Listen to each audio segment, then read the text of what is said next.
Hey guys, we're out here back at it, tearing apart the Scout. It's a nice sunny Saturday, so we're gonna make good use of the weather and we're gonna start taking body panels off of this thing. So watch us as we do a little time lapse for you and start disassembling this Scout.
All right guys, so we've got basically the fenders, the grill, the top, and the doors off, and we're gonna get the tailgate off.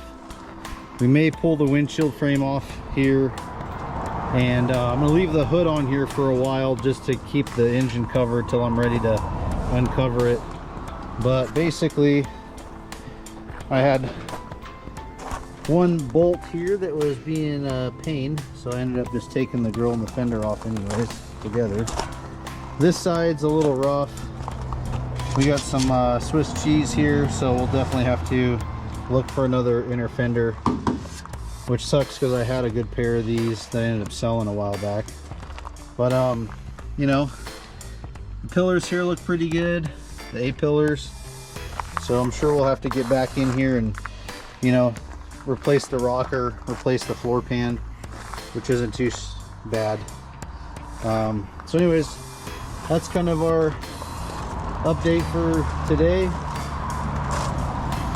So if you guys like what you see and want to keep watching it, like, subscribe, and share with some of your buddies, and we'll see you guys next time. Later.